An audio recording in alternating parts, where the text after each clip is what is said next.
It's so good to be here. I have not been here since 1998, when I actually played at the Millvale Industrial Theatre. Thanks to Manny Tyner, big shout out for Manny Tyner, who organised me a 28-date tour all over the US. And actually, in those days, I was playing a violin, and I think there's even somebody in the audience who is aware of, was actually at this show. So. Okay, so that was me in about that time. And the reason I'm showing you this image is because I think that the violin, which by this point had essentially become an interface through which I could be physically engaged with the making of the music, and it was no longer the instrument on which I began. So it was kind of completely by chance that I started playing the violin, came home from school with a note from my mum, and that's a bit better, thanks. And I started to play this exotic little instrument, and I think the reason that I actually engaged so much with it without me realizing was the fact that when you play an instrument like a violin, it's a physical, you have an immediate physical connection to the music, because your gesture, you're doing this, and you're holding this wooden box between your chin and your collarbone, and so the vibration is going through your body all the time, and then you've got the gesture of your arm backwards and forwards, and that, I think, then completely informed how my music developed. And it took me until a project much later on that I'll tell you about later. But just moving on from this, I wanted to show you this as well, because check the amount of gear I've got. So it's a violin I worked at Stime Studios in Amsterdam, and with an engineer there, we designed a little pad that I put up here. So it meant that I could sample myself by pressing buttons that we had on the violin. The PV 1600 MIDI controller is this here, and this had this cable was the remote thing not remote, but the live feed connection to my violin. And there's actually a laptop there somewhere as well, but essentially the PV 1600 is my physical interface. And the laptop was a Mac 5300CS, a little chocolate thing about this big. And the software I was running was called Lisa, which was made by Stime Studios, as I mentioned. Anyway, I'm now actually going to play you a bit of the kind of thing I was doing. So this was in the early days, with a violin still. And I think that I should also add at this moment that every concert was an improvisation. And what was I doing? I was actually completely engaged in the idea that every moment that we are here, that we are living, that we are present is unique. And that you guys here now, you here, me here, us all here in this space at this moment, it's never going to happen again. There's a particular mood, there's a particular energy, and that in fact feeds what me, the improviser, does. And I realized this when I, first of all, to rewind a bit more, I had my introduction to electronic music, having come from this totally acoustic background.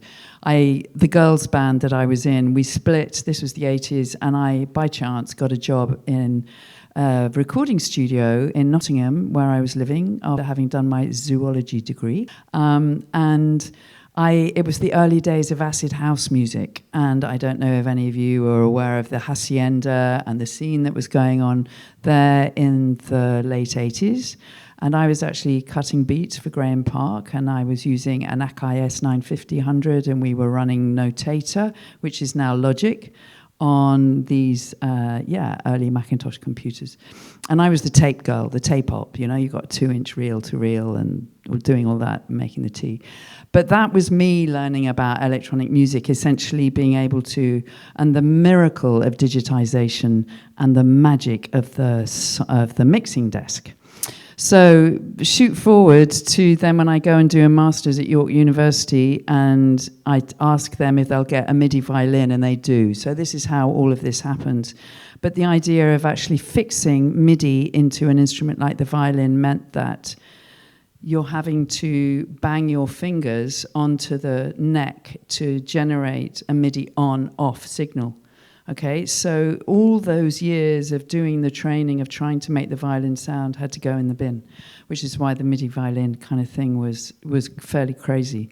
But after, with this idea of these compositions that I was making and the tours, and I was playing all over the world and so on, I was recording the best of these events and releasing CDs, which in those days you could do. I made my first CD in 1996 after my first gig at Experimental Intermedia in New York, actually. And then I made 4 other CDs. And the label on which you can get these CDs, if you're interested, is called Annette Works, which was one of these links there. But my aesthetic really kind of calmed down over the years. And I just want to now play you a piece briefly to give you an idea of what I was doing, what I moved to after the violin was I replaced the violin with a theremin, because after the many years of struggling with this violin and making these explosive shows where actually people would say to me things like, so, that's interesting, the composition you just made, so... I mean, following the look of me with that violin and all that gear. And I had pedals on the floor as well. They thought, so, is this music a product of your choreography? Or you know, because I was dancing around a lot. And that was when I realized that people were watching me, and I didn't want them to watch me. I needed them to listen. So, by the time I'm 2003, I'm making work more like this. And this is from a CD called CD Ebb and Flow, and actually I've replaced the violin entirely with a theremin. So I'm using tones as my sound source. So let's just listen to this for a moment. Can we lose that light for a moment?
I think ultimately what's important to possibly mention at this moment is the fact that actually I think music for me, the making of music and my work entirely is about inspiring other people to listen, to actually just engage in life through their ears and their bodies rather than just through what we see. I mean, I know it's a completely obvious thing that we know that the human animal is kind of dominated by its eyes, and these days, with the amount of time we spent in front of screens, how our lives are completely determined by what we do with our eyes on our mobiles, digital instruments.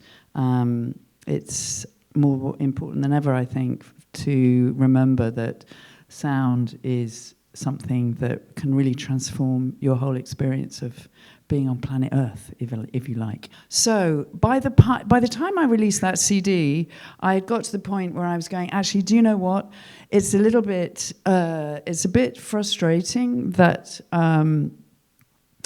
that the majority of the people who were coming to my shows were young white male humans who were largely making the similar stuff to me, and I was very much wanting to make experimental music more accessible to more people. You know, how do you do that?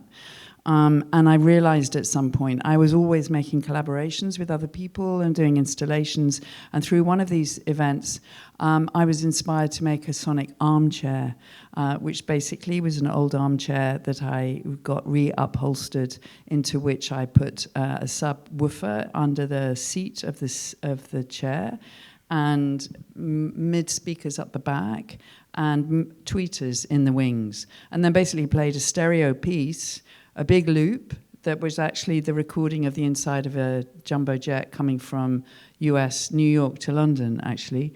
And I just put it through filters so that the whole thing felt like it was moving as it was playing. It was moving up and down this chair. And the positioning of the speakers obviously created this motion up and down, because we had the high frequency speakers at the top and the subs at the bottom. I'm going to add in here that, in fact, car audio sound systems, if you're interested in these kinds of things, are fantastic to work with when you're building other kinds of structures, simply because they don't need a cabinet within which to be immersed to perform. You just got to fix them in. And also that it's much cheaper, and the high fidelity range is amazing, and you can be very precise about how you work. So I made, like you do, I made a sonic bed after the sonic armchair idea. And this is my first one. And the sonic bed, basically, it's mids and tweeters hidden in panels around here, and 6 subwoofers under the mattress. And I made compositions by lying in the sonic bed with my theremin and dragging the tones up and down my body and recording each sound with a gesture, so that then when the sound played back, it was attached to the gesture, and then that sound would play in a certain through the body. And that actually, that whole file was then stored in a max patch, and they were set up against each other, these files, so that they would recombine in different ways. So there was always a change in what was happening. And the sonic bed was extraordinary in the way that it appealed to all kinds of people. I should mention, actually, that the sonic armchair was the thing that made me realize that there was huge potential in giving people music through their bodies rather than just through their ears, because my very first sonic armchair, I couldn't believe it. People, old women and children, would queue for an hour to have a ride in the sonic armchair. It was very popular. It got taken to shows all over the place. And I mean, you know, a particular group of elderly residents of of London, a part of London that I work with, you know, they found my music more than odd, and they'd say, "Oh, love, come on, give us a break, love. Where's the tune? You know, where's the tune?" You know, they couldn't handle like noise, but you give it to them through their body, and they go, "Oh yes, can't get enough of this." So. Hence the sonic bed. I think that what I was able to do with the sonic bed was very much about being able to work with the motion of sound and control its position in space. And if you like, the sonic bed was a portable venue. You know, it was my own space, and okay, you needed a van to pack it up. It flat packed to go somewhere, but then you had your venue into which you could put your composition. It was very precise, and there was me lying in the bed drawing the sounds around me. I was very much concerned with the being able to do these things very precisely. And I worked for 3 months in my studio with an architect and with a programmer. And we tried to find a language of how to compose new pieces together. Fascinating process. If you want to talk more about that later, do. But ultimately, I was also inviting local people into the studio to lie in the bed to find out, well, what frequency actually means something to you, and then diving into this extraordinary pool of the fact that we all respond to sound in very, very different ways. You know, how are we perceiving? Why do we perceive sound in such different ways? Is it cultural? Is it historic? Is it because you're hungover? Is it because you're high? Is it because you're just, you know, what is it? So obviously it's actually completely subjective. People come up with all different kinds of ideas. But this was also if you like, the central research question for the whole project. I want to mention as well that music for bodies was mentioned, and basically what I did with the sonic beds was realize that there was such potential in the sonic bed as an instrument that it was something much bigger than me. And it wasn't just my work, it was actually about setting up a collective within which there was a pool of different. Well, essentially, there was a network that enabled the making of sonic beds in different countries. So I went around to Montreal, to Scotland, to Taiwan, to Quebec. It wasn't Montreal, sorry, it was Quebec. Basically, and then Marfa, Texas. So, and all these different sonic beds looked different. Same design, but the materials were gathered locally, and the sound material was gathered locally to actually create these things. But it was a collective working, and the idea being that I make the instrument. Okay, I'm called a sound artist, but actually, in a way, I don't know what I am. I'm a person who I kind of feel that whole period was making instruments. For the making of music, ultimately. And so different people in different countries with the bed there were then enabled. I would teach people how to make the music for that bed, and then people would make music for it. But it's this thing about actually using space, okay? So actually being able to work with space as composition. There's a lot more about that. But the other thing that was going on for me was I need to get outside. You know, I like being outside. And how can I get this music more available to more people? Because the sonic beds actually did get a bit immersed in the gallery situation. So I went, I was invited to make a project that involved radio. And basically what I did was I was putting radio on bicycles and making compositions for a particular frequency and running these.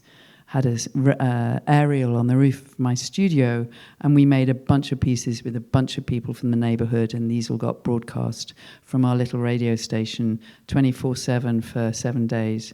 If you've never done it, you should do it. It's a hell of an experience. FM radio, difficult thing to do these days, probably.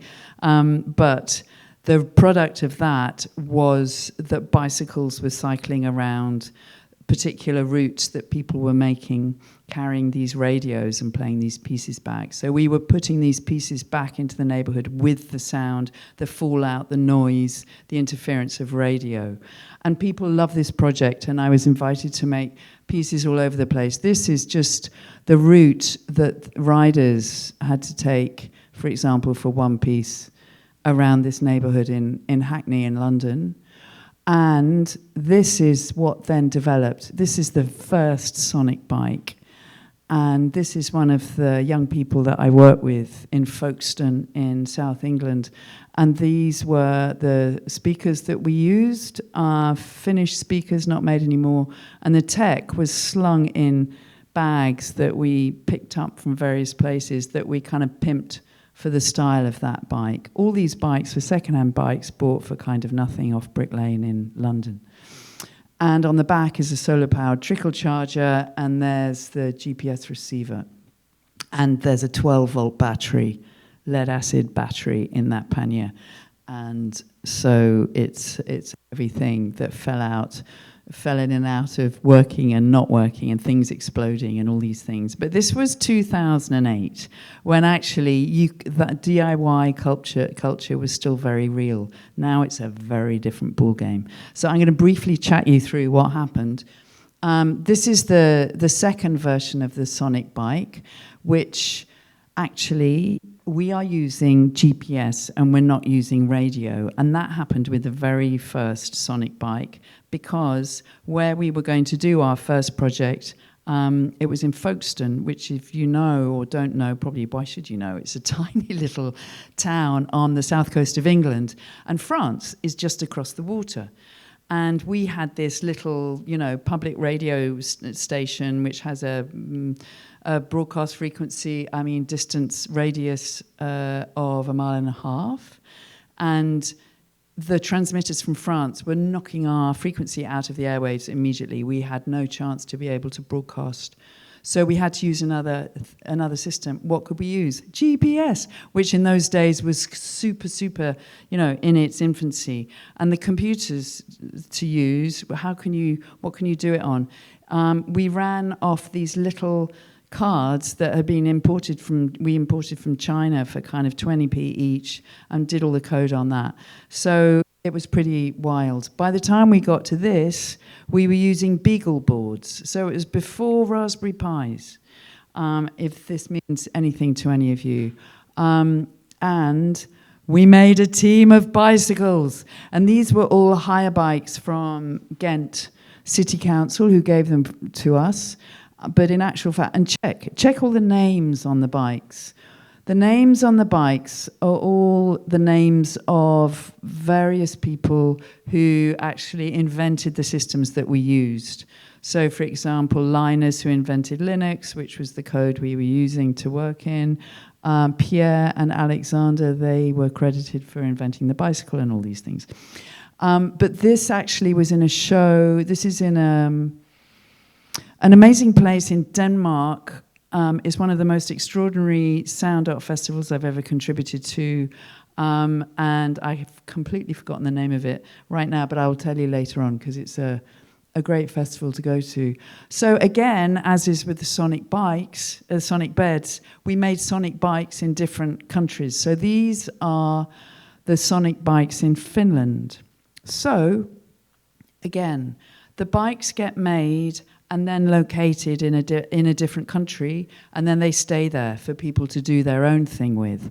Because like with the Sonic beds, you make this thing and you go, oh my God, actually there's a lot more to this thing than I thought, And let's set it up so that other people can use it and make their own thing with it. So again, I set up a collective, and we called it the Bikerophonic Research Institute, which is at sonicbikes.net.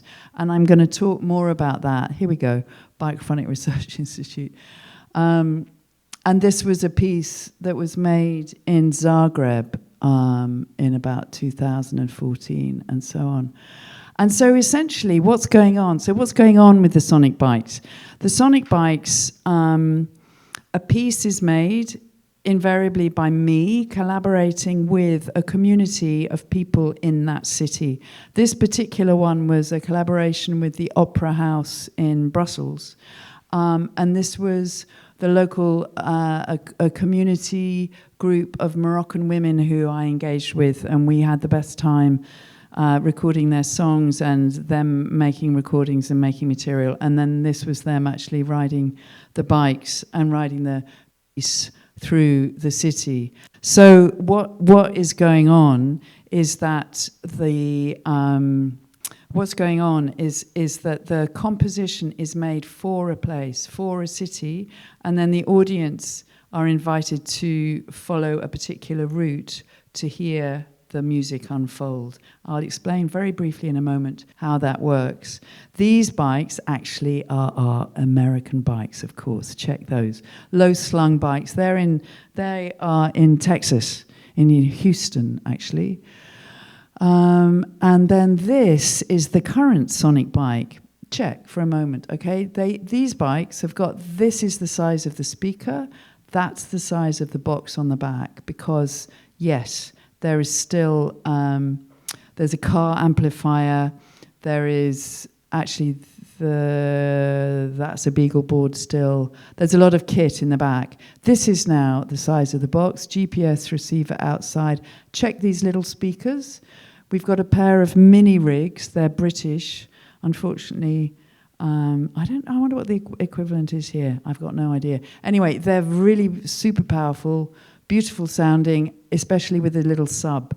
Strap the sub against the bike seat, and you get a great vibration under your bottom. A couple of quick words as well about how this works. One of the things I want to impress upon you all is the fact that we know it's so easy to have an idea and it's another ball game to realize it. And I think one of the other things that I feel very lucky about, actually, is that I've been through so much of this stuff kind of alone, in as much as there's no blueprint. No one seemed to have done this kind of thing before. So you have to figure out how you're going to do it, and just go and ask questions. Go out on the street. Go to the places where people are making something that's kind of similar. In as much as my first sonic bikes, and it's like, oh God, how the hell do you put speakers on a bicycle? Oh, and it was like early 2000s, and I would go into like hi-fi shops, and it was always guys, and they would say, oh, love, well, you just, wear headphones. And I'm saying, no, I don't want headphones. There's no headphones. The idea is that the music's got to play on the street, because then you've got the passing audience. And the person riding the bicycle is hearing a concert, and the composition is made to engage with the sounds already present on the street, which are going to be, we don't know. So it's all part of this kind of random listening experience as well. Plus, the music is absolutely essentially composed for the context, okay? And that is what I think is the special and exciting thing about composing for sonic bikes, is the fact that you are working for a shifting context all the time.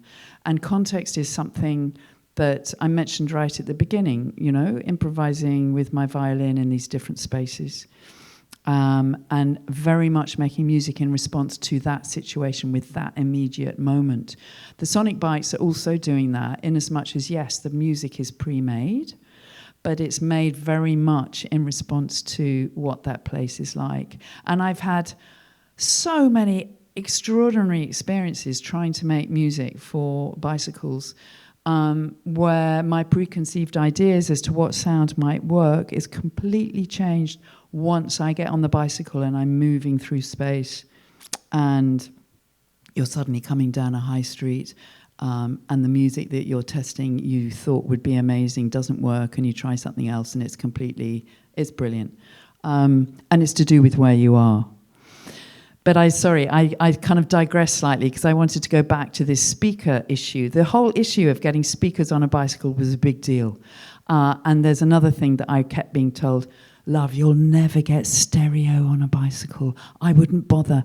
You can get these lovely globes, like these circular speakers, put one of those, strap it on the middle of the handlebars. And I'm going, no, I need, the best hi-fi I can get. I'm sure you can get stereo. You can get note this, you can get brilliant stereo on a bicycle, especially if you go down streets that are quiet, and they've got high-rise buildings either side, and you get these reflections, and any empty street is totally transformed, because the speakers are positioned such that they point at you. So the rider is totally immersed in the stereo world coming out of the speakers.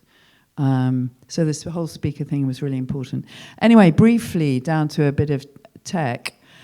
How does it work? Here's the bicycle. Here are the speakers on the front. These mini rigs, as they're called, these speakers I was mentioning, are USB chargeable, and the Raspberry Pi and the GPS receiver sit in this box on the back.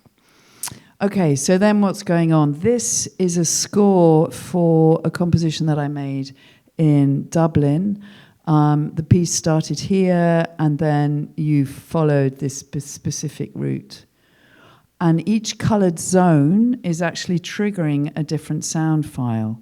So basically the system's very simple for the user, and this again was really important because again, I want other people to be able to use this system to make their own pieces, which is why all of the Sonic Bike code is all open source. Everything's open source. You can all go online and make your own Sonic Bike.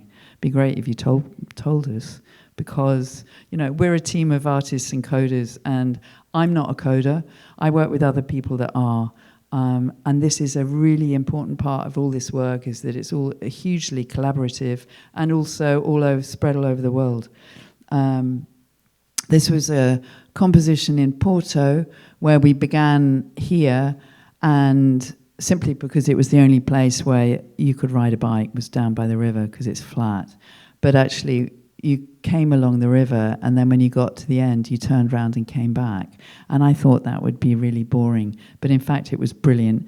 And also, because we set it up, the parameters, you can set different parameters for the different zones. So each time you went into one of these zones, the sound could play forwards or backwards. It would play depending on what direction you were going. Now it changes depending on how fast you're going, and whether you're panning right or left, the sound moves across the speakers. All these simple controls for the rider to use to have a more of an interactive experience. And then, of course, we started to make other bikes because, yes, the Sonic Bike experience is a bit ist. If you can't ride a bike, you can't do it. If you're very small, you can't do it. So we made a Sonic Trike. And then this is another beast of possibilities, which I'm not going to begin to talk about. But this is a sensory bike. So it's covered in sensors. And it's very dangerous because you forget that you're on a road, because it's got a sprocket sensor on down under here, so the sound totally changes depending on how fast you go or whether you're pedaling backwards. And in certain areas, we had set up synthesizers, essentially, that you were playing from how you rode the bike. So it was a lot of fun and very dangerous. But actually, I think it's about time I gave you a little example of some Sonic Bike music. So this is a piece that was made in Holland.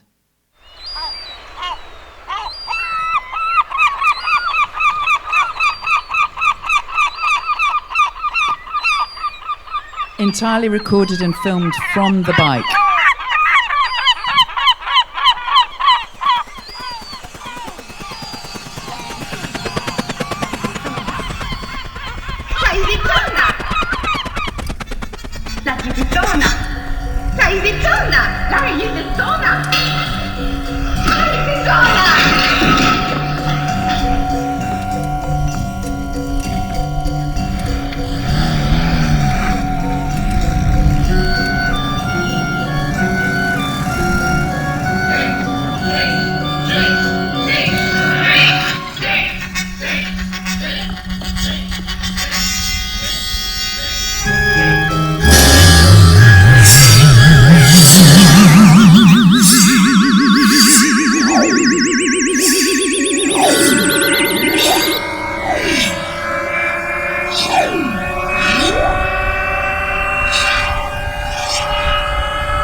There was this extraordinary fragrance of roses at this point.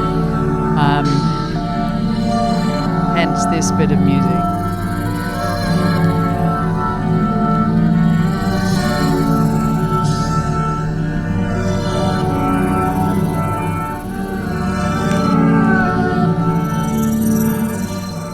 I mean, it's kind of obvious, but actually, with this kind of music, it's absolutely a result of the location, the situation. You know, like there's no way that I would have made any of this music without moving through these spaces at this time. This is a more recent piece. This one was made in Berlin. Again. Well, this one was made during COVID, so it was not a collaboration with a community, but actually with a lot of data that I was given from the documentation center that has all the records of all the forced labor, basically, that was going on in and around Berlin during the Second World War and after the Second World War. And it was all prisoners of war and gay people and Italian people and Polish people, and they were all imprisoned in apartments all over Berlin and forced to do all this labor. I had no idea this was going on. Anyway, there's a huge amount of documentation about this, and I worked with a bunch of Ukrainian refugee teenagers who had just landed in Berlin, and we made this piece together. And this is just a moment in the middle of this neighborhood when, just to give you a sense of another kind of bite piece.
We're fast running out of time, actually, I think, so I better cut that one and instead move on, because there's something else I really want to present to you, which is also what's been happening with the whole sonic bike thing, in as much as after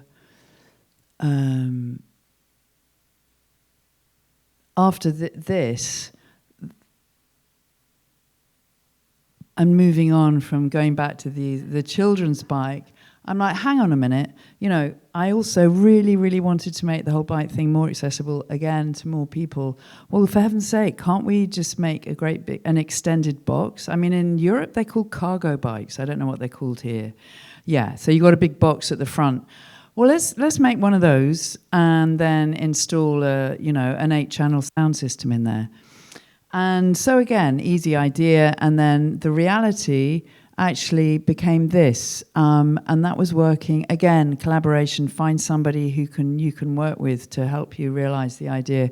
This brilliant guy, Nick Martin, who now actually makes things for Star Wars, but this guy here. And we found 3 old bikes and then welded them together and made this. And he used to be an engineer for Jaguar cars in Birmingham, which is the home of all great British car engineering, well, it was. And made this thing, which actually steered a treat and now looks like this. And this...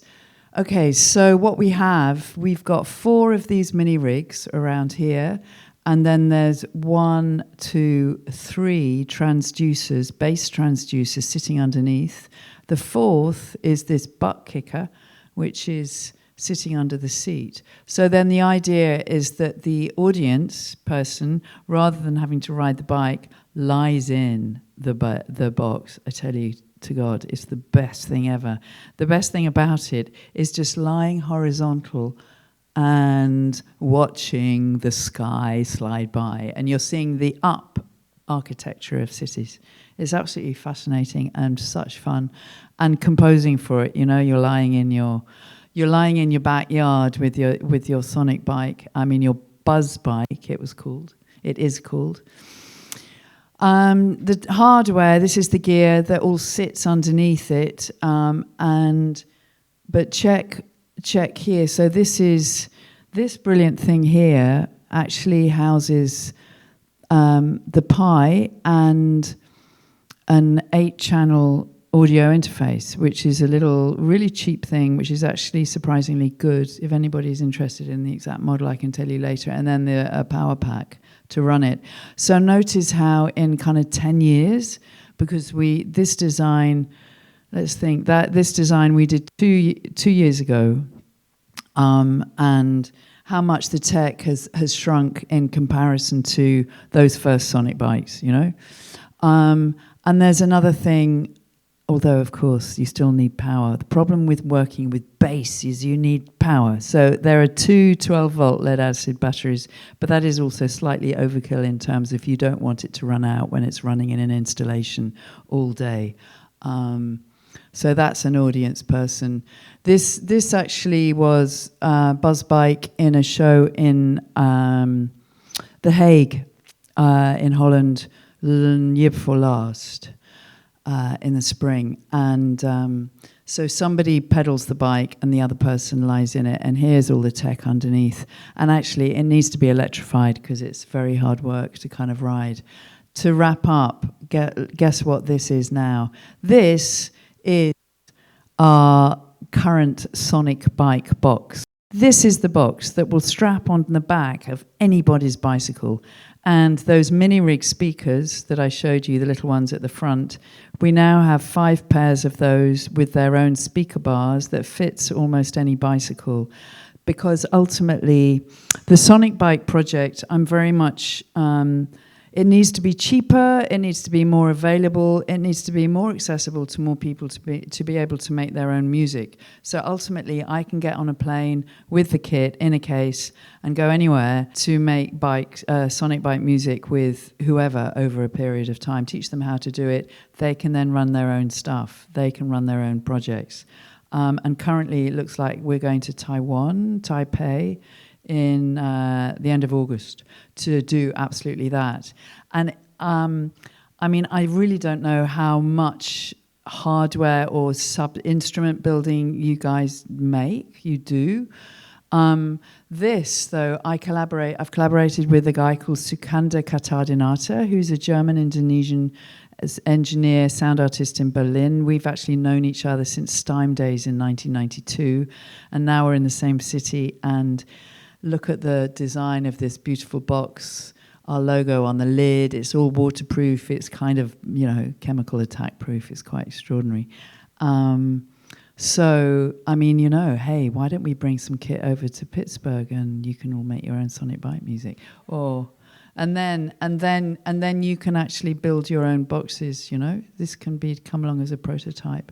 And the development that people do all the time. I know I've said already this thing about collaboration and sharing, but we all go about these things in such different ways. And the skill set that everybody has now is extraordinary. Although I think that I feel lucky that also that I've done a lot of hands-on getting very dirty, messing around on the floor with cables, trying to make things work rather than downloading pre-made things from the internet. You know what I mean? So get out there, make it yourselves, and don't.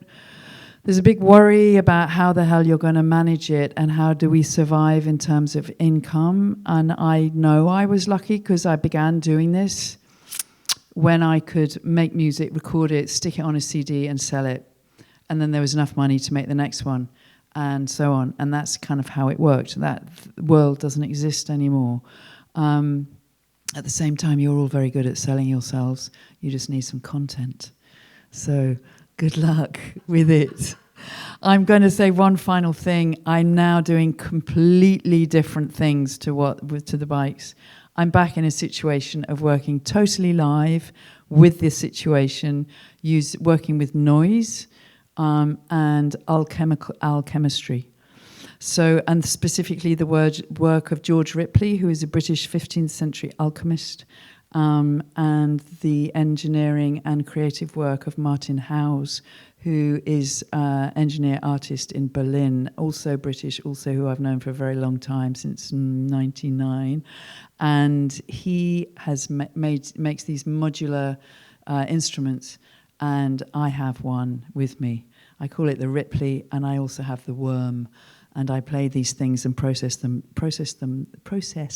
live with 2 iPads. And this is me back in the US, first time I've been on tour since 1998, actually. And I feel like I'm starting again. So I'm absolutely delighted. Thank you, Frida, so much for inviting me and for enabling this situation. And so I'm delighted to be able to have the opportunity to perform for you, with you, and the space tomorrow night. I've played in New York, Baltimore, and Philadelphia so far. So it's great to be back. So I hope you can come and bring all your friends, or even if they're not your friends, just bring some people, you know. So because I think we could have fun, and Frida's going to perform too. So. Yes, and I'm sorry I ran over. We started late. Any questions, please? Let's pass the microphone around, if we have time. Do I keep this one? Keep that one, and then if you have a question, raise your hand. Oh, there we go. For the, I'm forgetting the name of the last thing with the box on the front, the bike with the box on the front. Oh, the buzz bike. Buzz bike. Yes. There would potentially be a different experience for the driver of the bike compared to the rider. Yes. Could you speak to that a little bit? That's a really good point. I actually have a little video here as well that if we had wanted to see of the experience of the music from being inside the bike. Essentially, the person riding the bike, it's really hard work. You've got to be quite fit. But the rider is getting the vibration through their seat. So it's actually very good for the rider, apart from the fact you get a bit of a workout and you don't want to be somewhere very hilly. And the whole thing is very heavy, especially if you've got a large person or several children or half a dozen babies in the box, you know. So, and the other thing is that the person in the box is actually getting the music that moves. So I'm actually using if you like, I'm using the software patch that I used, the spatializing patch that I made back in 2005 for the sonic beds, which is a script made in Java, which enables me to draw these sounds around. So I'm actually using that to compose for the buzz bike music. So the person riding the bike, I would say, gets a different experience to the person in the box, and the person in the box just trips out. And people have extraordinary experiences. I've actually written a lot of this down. Yeah, as we're online, I'm going to let's jump out of this. Let's jump out of this for a moment, and I will just very quickly bring this up. And if we look at, this is my website, kaffematthews.net, and in projects, if you go into corporeal sky music, you in here will find a lot of the different experiments that were recorded during a particular research project I made with my local community. And what I was specifically interested in then was, did the person in the box want to contribute to the music, how I was making the music? That's what I was doing. I was cycling around and inviting people to get in the box, and I was taking them for a ride, and I then wanted them to talk to me about their experience and say they wanted less of this or more of this. Nobody wanted to do it. They didn't want to do it at all. They wanted to lie in the box, but having been in the box, they said, "Oh no!" They didn't want to. They wanted to be given something and not contribute to my making of it. That was a really interesting, kind of idea. Yeah, people just go, "No, give it to me. Just take me somewhere." The bottom box. Yeah, the bottom box. Yeah. Didn't say it in the microphone. Bottoms are a real thing that we should talk about. Oh, they're essential. Yeah. Yeah. I was wondering, because it does seem like your work is really imbued with certain logic around values and choices that you're making. There are motorcycles, because my neighbors have them, that have stereo sound, and probably have a subwoofer on the butt. Where do your can you articulate some of your values that are driving your designs? Yeah, totally. That's a great question. Ultimately, especially what you've just said now is really exaggerated, in as much as lots of people cycle around with Bluetooth speakers, don't they, strapped to their handlebars or on their back or whatever. And that's great. And I do it sometimes, it's great. But actually, I suppose what I'm interested in is composing for a city. What the hell are we making all this music for? Where do people listen to it? How do they listen? Since my very, very first CDs, I was completely fascinated by the fact that every time you press play on a track of music, how is the person listening to it going to hear it? I.e., where are they hearing it? Are they listening to it in the living room with their grandmother in the corner? Or are they listening to it on a pair of headphones? Are they listening on laptop speakers? Does anybody have a hi-fi anymore? Is it being played through the sound system in a club? Who are you with? Are you with a bunch of people you want to impress? Are you with your mates? Or are you, in a church? Every space has got a different vibe, right? Okay, transfer those thoughts into a situation where we are living in, let's say we've got a city, and there's an idea to actually make a piece of music that responds to or is a version of that city. So let me transform your experience of this city. And I'm talking about people who actually maybe live in this city and know they have their own particular routes, their own particular paths. Invite them to work with you to make a piece of music for that city, for that route. So here is one example. They will then ride that piece and they go, "Oh my God, my neighborhood is completely different now. Oh God, I never noticed that before. I never realized that there was something up there. I never realized that there was a little water fountain, or there was a grid here." So it's actually about inviting people to experience what is around them in a different way. It's about experiencing your landscape.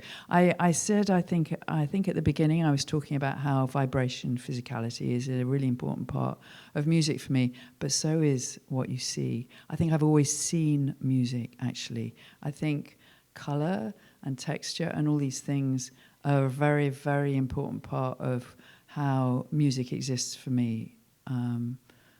And I think that maybe the composition for cities thing is part of that, yeah. I don't know if that answers your question. It does. Good. Thank you.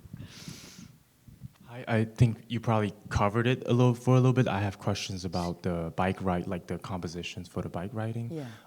So, for those compositions, did it have like the sound that were recorded throughout the bike ride, or was it like solely just like instrumental or like synthesizer or like experimental sounds? Yeah, that's another really great question. Thank you. I mean, one of the things I didn't impress upon you is the fact that this bicycle system is not connected to the internet. It's not an app. You can't download it. The box on the bike is like a lunchbox. It's got your kit. You're independent. The only it's going to stop working in as much as it will stop playing music if you leave the area that the piece is mapped over.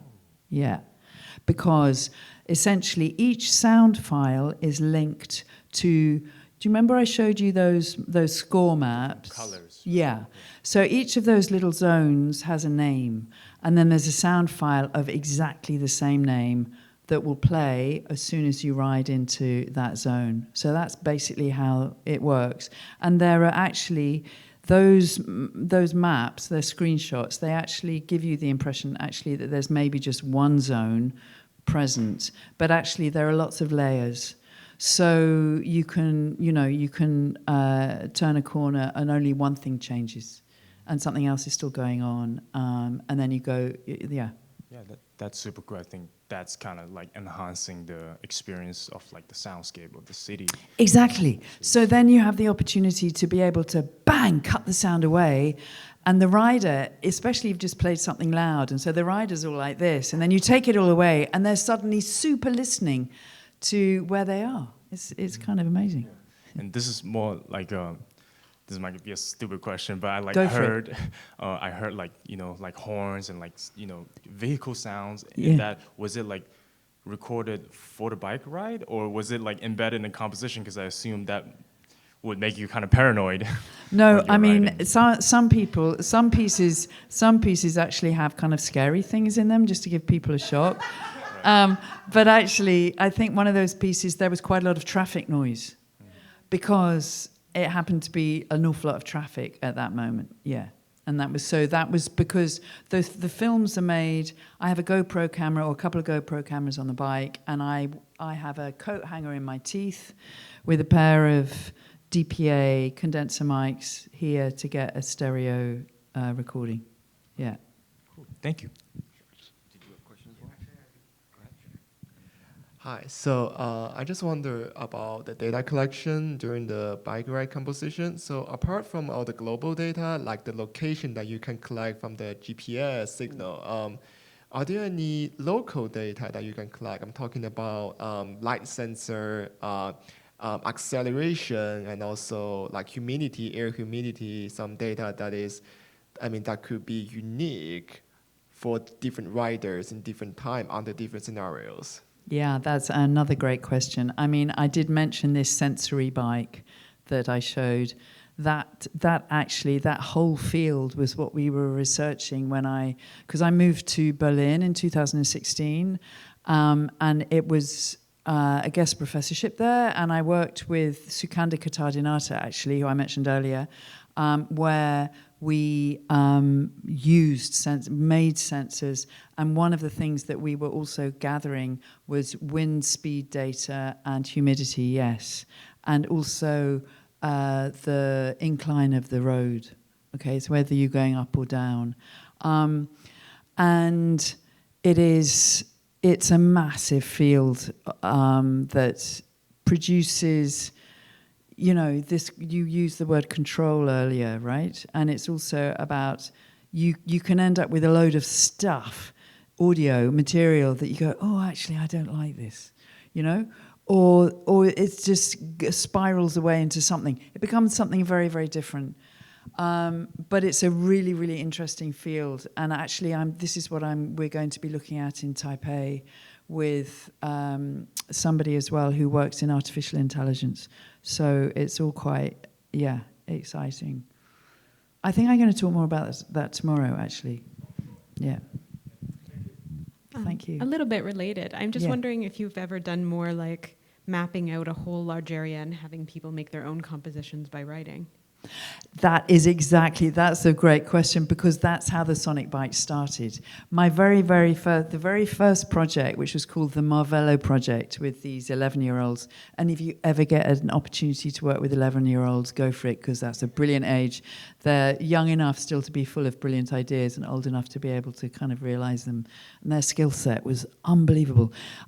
Yes, so what we did was we mapped their different pieces all over the city, and then cyclists could just go off. We had a huge map on the wall in the gallery, or in the shop, actually. We had a shop. It was part of a triennial, and we had this entire shop for 3 months where there were these bikes, with a big map on the wall with all these different zones marked out, and a kind of list down the side as to what they all were. So riders, could go on their own, find their own path to create their own narrative. Absolutely, yeah. And the reason that I kind of started to move away from that was when we were being invited to go and work in bigger cities, where there were certain places you did not want to go with a bike. You know, you just didn't want to be cycling down a huge main road with trams and, you know, loads of traffic. And also when there were hills, because especially with those first bikes I showed you that had the big speakers at the front, they're damn heavy, you know, and they've only got 3 gears. Actually, no, that's not true. They had no gears. They've got no gears, those yellow bikes. So you can't really go up a hill. So that was another reason, yes. But when it's possible, it's great to do. Yeah. The other thing as well, like for example, in Germany, there are certain places where you're not allowed to do things. So you had to keep away from those areas where you're not allowed to do things. So that was another reason. But no, I mean, for example, I know that in Taipei we're going to be able to employ that, because part of the project is going to be working in this huge campus, which is kind of like a town in itself. Yeah, so, yeah. Anyway, if there are no more questions... Oh, there is another one. I was wondering, I suppose my entry point to a similar kind of interaction to this would be, you know, car audio culture, or just having someone roll up and with massive subs as a point of pride to kind of rattle the windows of every small business in the area, which is something I personally smile upon. I think it's fun. Yeah. A lot of other people frown upon. So I was wondering, do you have any feelings about how people, or interesting thoughts about how other people experience this secondhand, either the projects that you've showcased, or on that kind of, you know, car audio, you know, fleeting interaction where you interact with someone else's music? Yeah, that's a great question too. I mean, it has really worried me sometimes. I mean, I remember specifically making pieces in small towns in Holland, where essentially the same sounds would be playing outside people's houses when you go down these little streets, when you go on these bikes. But actually, at the same time, people, if there was ever any response from residents, it was always completely positive. And the other thing that I always, it took me a while to realize, was the fact that when you're riding the bike, the music is so directed at you that you get it much louder than the person on the street. And actually, funnily enough, my entire engagement with sonic bikes, which, as I mentioned earlier, came from this idea about wanting to work with radio and wanting to actually connect with all the other frequencies that exist in our atmosphere, you know? Like we are alive because of air, and we hear sound because of air, but there's all this other shit going on as well. So to be able to access those connections, jump onto those frequencies to present sound was through radio, obviously. But it was through doing that I realized that when you're moving with a bicycle, you know, you actually, golly, so this mic. When you're moving with a bicycle, you, the rider, gets the sound much louder than anybody on the street. Anybody on the street might just get a moment of something going by. So it's unusual to actually get a real banging kind of car subwoofer kind of throbbing bass going by, and also unfortunately there's not the power to do that. Although having said that, I've got to a point where I now know how to be able, what frequencies down particular streets, when you've been working in a place, you realize that a particular frequency in the bass range will really resonate down a certain kind of street than another one. And that's when you can really employ the bass, and that's when the cyclist gets it through their bottom and it really starts to kind of sound. And funnily enough, there's a mosque where I was working in this small town in Germany, and that street was amazing for this.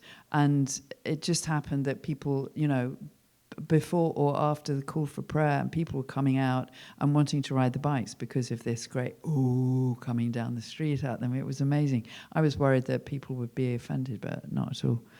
But it's interesting. Yeah. It seems like it'd be a brilliant system to have on a slow river with like inner tubes or rafts. Has that been tried? Well, thank you. I actually have a blueprint for a sonic raft. I've drawn up a sonic raft.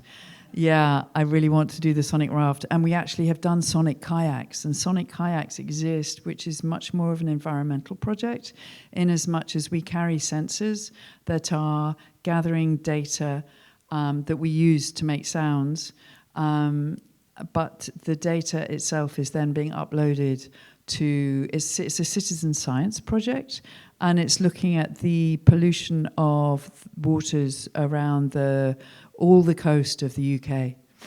And so Dave, oh, for God's sake, Kath, this is terrible and this is being recorded. Dave, forgive me.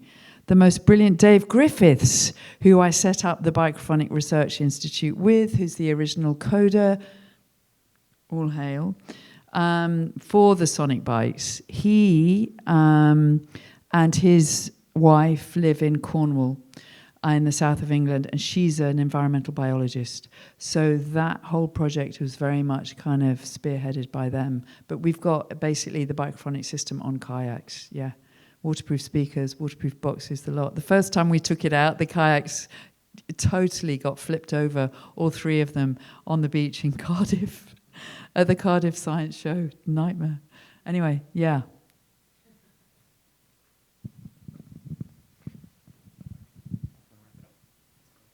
Probably time to wrap up. It is actually time to wrap up. But Kaffe, thank you so much for talking to us today. That was wonderful.